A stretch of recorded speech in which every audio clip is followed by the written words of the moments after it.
Mr Gethins, thank you very much indeed for being with us. Your leader is saying today that vote SNP to stop Brexit, but in practical terms, how does voting SNP stop Brexit? Well, voting SNP sends a powerful message that Scotland voted to remain in the EU. We know we're better off in the EU. There's no better deal than the one that we have at present, and voting SNP will send the strongest possible message to Westminster, as well as at a practical level, providing a strong voice for Scotland. And I notice that those who are campaigning, and some of those who have said you should vote Liberal Democrat in England, for example, are saying, well, we should vote SNP in Scotland and Plaid Cymru in Wales. Yeah, you've been endorsed by Gina Miller's Remain United website. She says the way to do it is to vote for the SNP. But isn't that really the problem of the Remainer parties, that they're all competing with each other? They don't seem to have that clear message that's coming from Nigel Farage on the other side.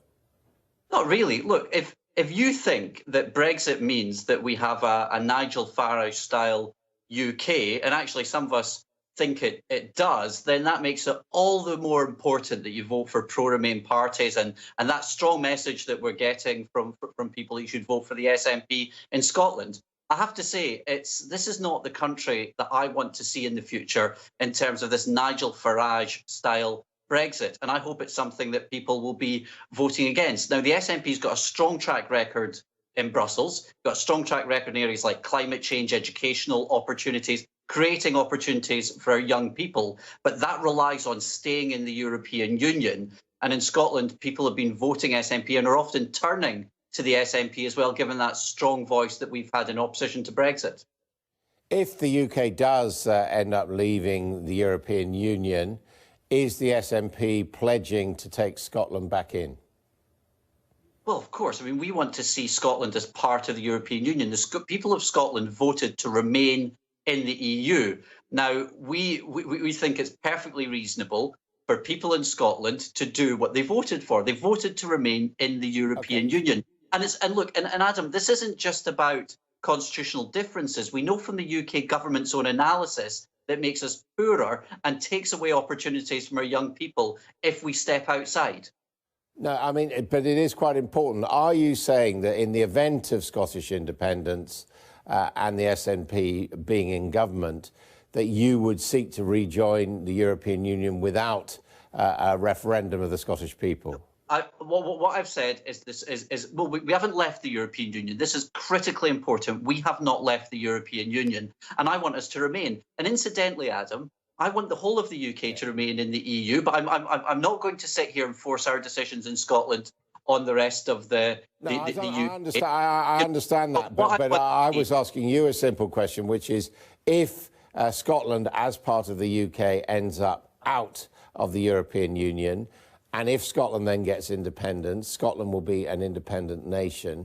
Will you automatically seek to rejoin the European Union, or will you consult the Scottish people first? Well, the SNP is a pro-European party, and we will seek to join the European Union. However, critically, Adam, one big difference with independence. Adam, can I just finish? One big difference here is it's up to the people of Scotland. And one of the things that we've said is that straight after Scottish independence, that you would have a Scottish election, so the people of Scotland, for the first time in their history, can vote for a government, get the government that they actually vote for. And that's something that's really important, and that's something that would be the decision of that government. But the SNP is a pro-European party, and if the SNP wins that election, we will be committed to remain in the European Union. But we haven't left yet, and I look forward to working with colleagues from across the political spectrum and across the UK to ensure that we remain and we're not taken out by this damaging Brexit. What's your analysis UK-wide of what is going to happen on Brexit? It does appear at the moment that Brexit Party is performing quite strongly in the polls. Let's assume that the polls are more or less right. What's going to happen with Brexit? Is it going to be stopped?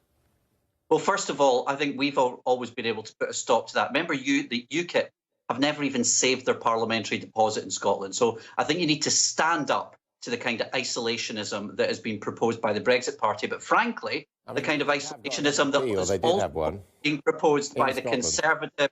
Yeah, but they've never saved their parliamentary deposit. They might have snuck one in final place in the last European elections, but they've been defeated time after time again in parliamentary elections, in Scottish parliamentary elections and UK parliamentary elections. And that's leadership and talking a good game in terms of the benefits that we get from the European Union. But let's not forget, the Brexit Party are not the only Brexit party standing in this election. Labour and the Tories are a Brexit party as well, and they know fine well the damage that this is going to do to jobs and the economy, which makes their stance at the moment so gravely irresponsible. And what do you think is going to happen with Brexit? What's your political analysis? Well, I think that we're in a bit of a funk at the moment, in the sense that that we know that we're worse off outside the European Union.